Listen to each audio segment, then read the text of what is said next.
Hey y'all, my name's Colleen Gary and I'm here to provide the scoop on the latest entertainment news from our very own Vanderbilt University. To jumpstart our pilot episode, we've got Peyton with this week's top 3 tunes, Rohan and Sterling with a review on Hop Dottie Burger Bar, and so much more, right here, right now, on The Scoop. Last weekend, students from all over the country showed up at the March for Our Lives to demand an end to gun violence in America. However, it wasn't just students protesting. A-list celebrities were showing their support too, whether on social media or on the streets. In fact, if you were lucky, you might have caught a glimpse of actress Sarah Hyland waving her own sign at the Nashville March. If you were really lucky, you might have seen performances from Demi Lovato, Ariana Grande, and Miley Cyrus at the DC March.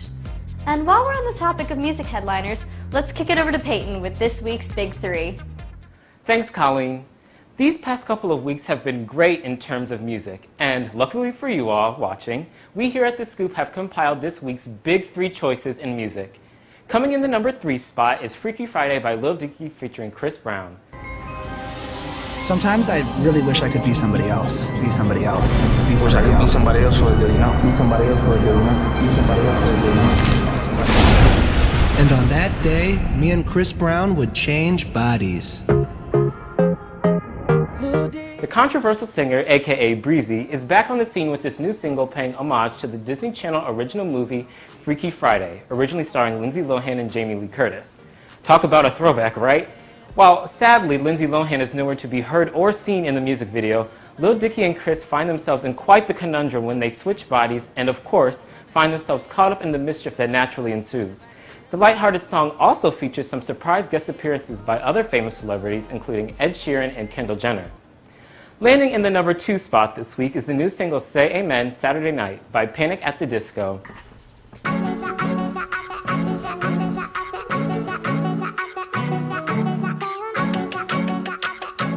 This is one of 2 lead singles from their newly announced and upcoming studio album, Pray for the Wicked.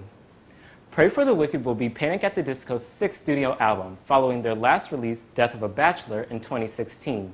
The band's upcoming album is now available for pre-order on most digital platforms, including iTunes and Spotify. Luckily for fans, those who pre-order Panic at the Disco's upcoming album by 9 p.m. on March 29th, this Thursday, will receive premier early access to tickets for the band's upcoming tour kicking off in Minneapolis on July 11th. Pray for the Wicked is expected to drop on June 22nd. And rounding out the number 1 spot for this week's Big 3 is the Found Tonight mashup sung by famous singer and songwriter Lin-Manuel Miranda and Broadway actor Ben Platt. We may not yet have reached our glory, but I will gladly join the fight.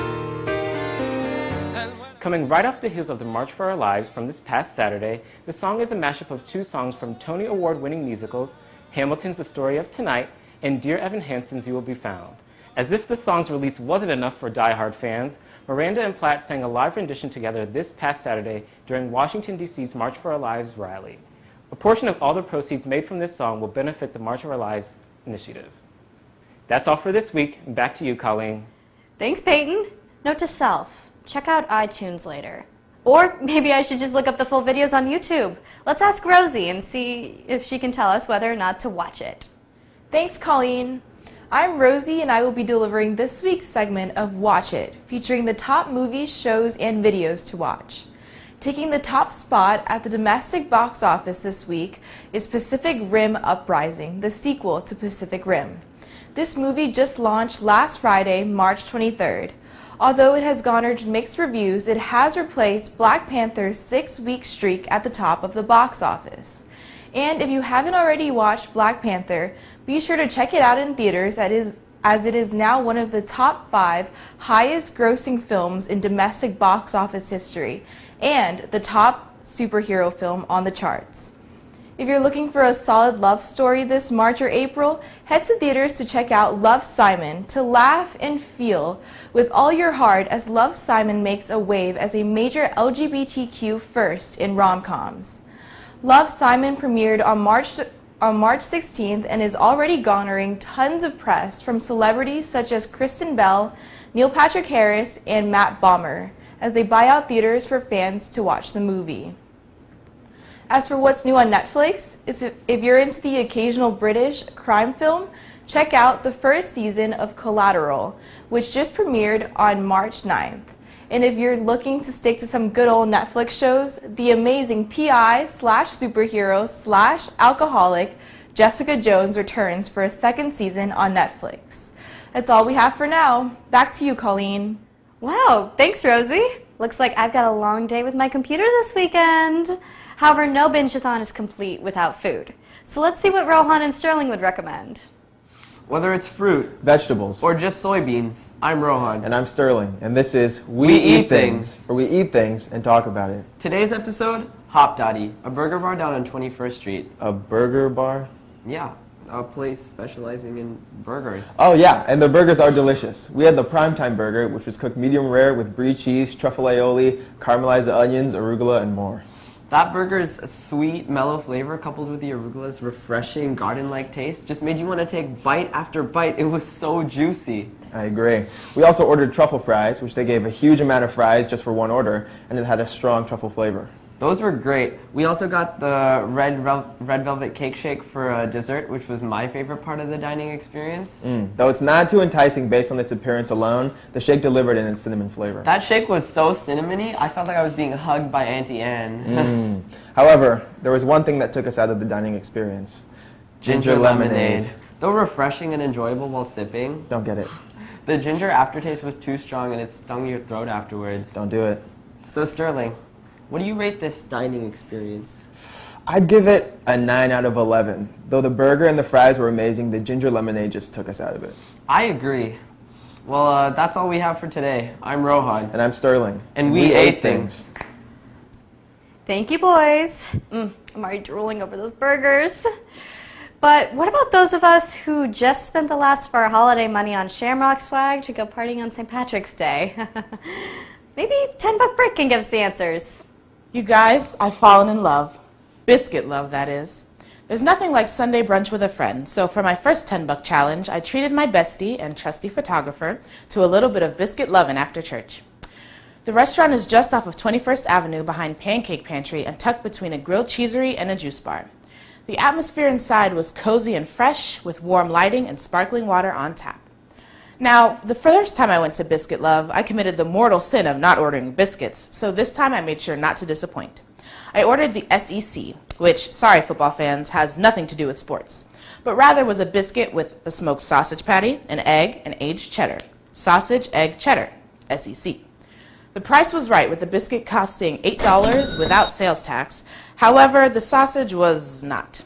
It tasted fine, as did the solid egg, sharp cheese, and fluffy biscuit, and the sandwich was enjoyable as a whole, but the sausage was a little pink and didn't seem very smoked.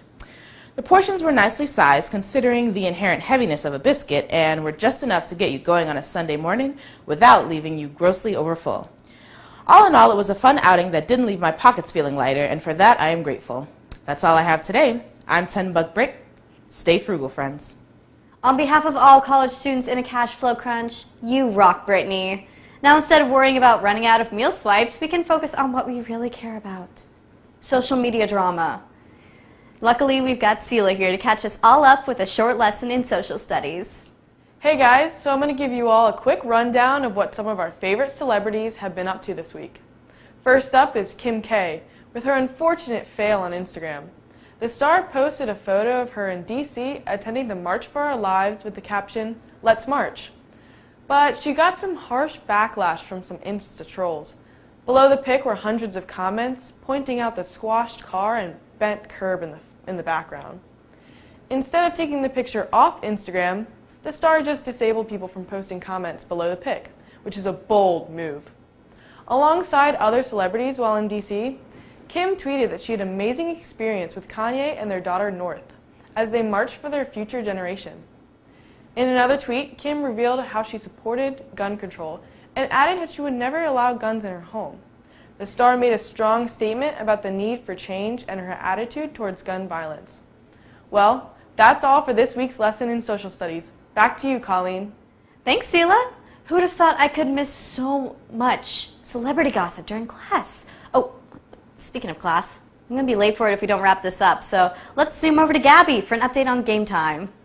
In gaming news today, a version of PlayerUnknown's Battlegrounds was released this past week for mobile devices on the Google Play and Apple stores. Having been first released on the Canadian Google Play Store as part of a soft launch earlier this week. The game features the same maps, weapons, skins, and outfits, and uses on-screen buttons with the same functions as the controller or keyboard used to play the desktop version, but now includes some automatic actions, such as picking up weapons and items.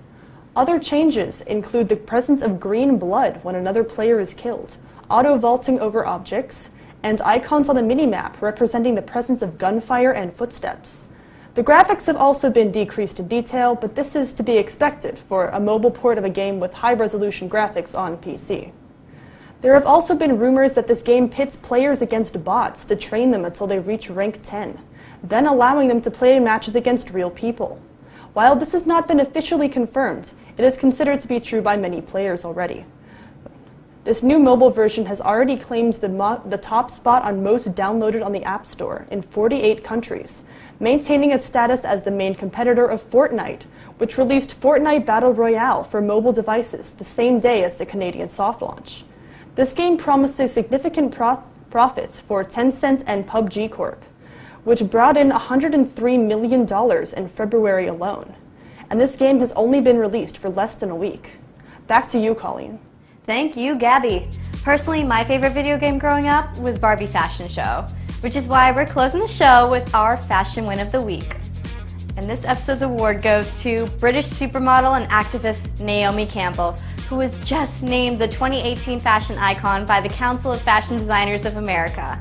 Naomi has devoted her career to breaking ground for Black women both on and off the runway, and reminding us that true beauty comes from confidence.